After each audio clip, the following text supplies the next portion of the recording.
I'm Danielle Metz. I'm Robert Vaughn. And this is the Danielle Metz Show.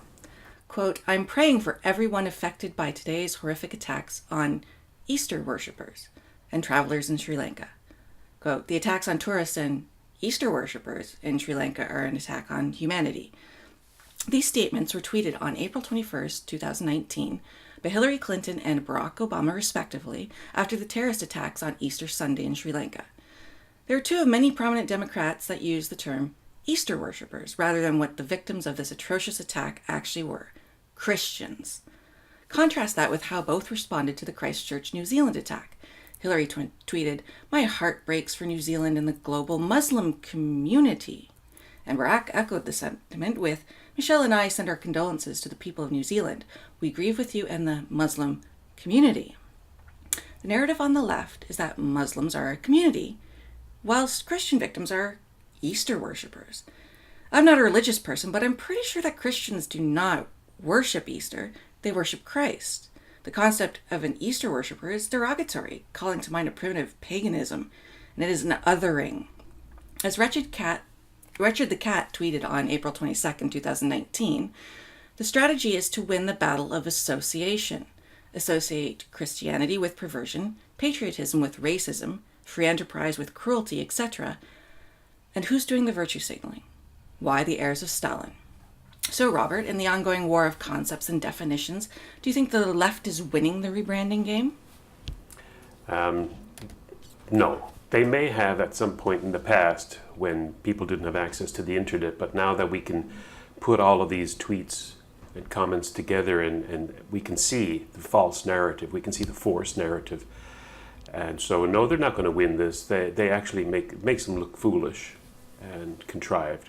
And choreographed.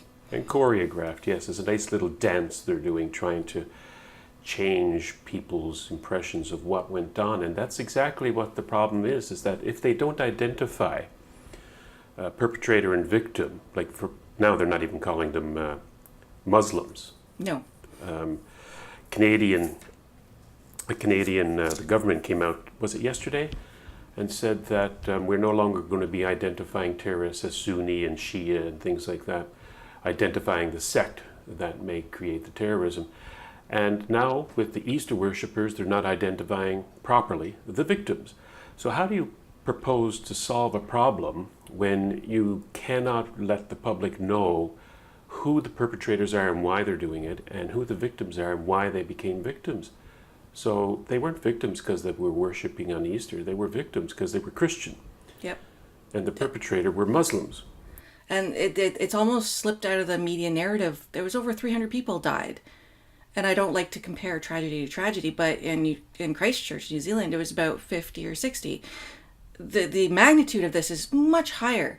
But the media just let it go because Easter worshippers aren't worthy of their attention, and it doesn't fit the narrative where Muslims are the victims, Christians are the oppressors, therefore Christians can never be victims.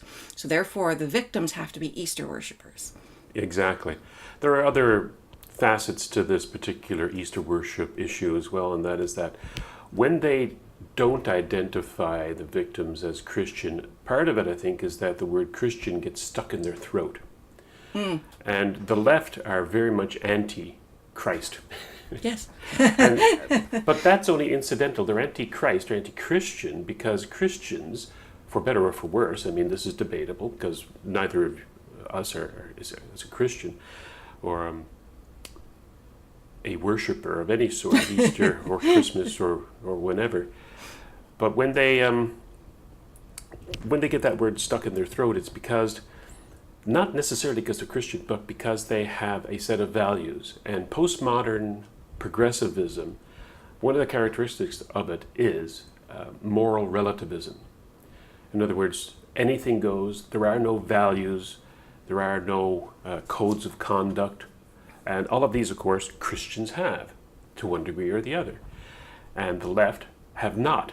What their code of values is this, whatever the state dictates. So it sticks in their craw, it sticks in their throat to say Christian, to even identify that there are people out there with values, because it runs against their narrative of what society is supposed to be like. Yeah, because in their narrative, the state takes the place of God. And because Yes. Christians have a belief that family and God are the foundation of their values, that cannot be allowed to persist, because that goes against the left's need to take control of everybody's aspect of life. And therefore, Christians cannot be Christians if they're victims. They can only be Christians if they're doing something. Like, they'll always trot out the Westboro Baptist Church, the 10 people, most of whom are related, that go out with their little placards and they go, there, look, that's your Christianity. And it's like, no. You want to talk about minority? That's about as minority as you can get when it comes to a quote-unquote religious movement. Oh, exactly. Yeah, so that's another factor that's not considered. There was a PragerU video recently about how Christians are the most persecuted Yes. group in the world today, mostly in the Middle East, the Arab Middle East, who are persecuting them. And we don't want that identified, right? No. Or at least Obama doesn't. And that's another thing, is that Obama, I believe, may have been the first one to tweet it out, calling them Easter worshippers, and then it was the people, the plebes, followed, right, the followers, because their godhead, Obama, made a declaration that these people are Easter worshippers, and so dutifully they followed suit. Well, it's what we talked about in the past about the fact that the left tends to worship their political figureheads rather than a god. So because God has spoken, it is Easter worshippers, and therefore they must fall in line to parrot what their deity has said and stated. And that is now the new term. It's often thought of that the left is not religious. Oh, God, no, they're way more religious. They're very superstitious. They're very religious. The state is God to them. So whatever the state says, they have to worship themselves. So the state worshippers versus the Easter worshippers. I'll take the Easter worshippers, thank you. Easter worshippers. That's stupid. Although the funny part is, well, apparently I was watching a video from The Real Truth, I think it's called, and somebody posted the fact that Easter is actually derived by a Germanic goddess that was actually worshipped by pagans at springtime, which is why they took over kind of the terminology Easter, because really it's the resurrection, not Easter, because Easter doesn't mean anything. So the way Christianity takes over certain holidays like Christmas and stuff like that. So by saying they're Easter worshippers, they're literally saying they're pagan goddess worshippers. Yes. So they're completely removing the Christianity, the resurrection, all of that stuff from the fundamental terminology of Christian. Yeah. Christ. I mean, that you can't be more dismissive of a what's the word I'm looking for? A religion or a group of people than that, by redefining them. Like the original Palestinians were actually Jewish, because the Romans sought to take away their personhood and their identity by renaming them and rebranding them, and that's what the left is trying to do here. Much like why they call it Palestine rather than Judea, because Judea sounds too much like Jews. Exactly. Yeah, I think it was the late comedian Bill Hicks who had a stand-up routine where he says, "For the life of me, I've going through the Bible, nowhere can I find references to Easter bunnies and chocolate." But that's the level that Obama and the left have tried to put these people into, is that these are Easter worshippers. I mean, going out for egg hunts and eating chocolate bunnies rather than Christians. That's what they were doing in church getting blown up, was the fact that they were just there for the Easter bunnies and chocolate. It's disgusting. Yeah. I'm not a religious person in any way, shape, or form, but I respect other people's religion and their ability, and I respect and will defend their ability to practice that religion as they see fit, of course within the regular bounds of just general society. But to be threatened and singled out this way, and then, I mean, coming on the heels after Notre Dame burned and all that stuff, that makes it even insult to injury to me. Yeah.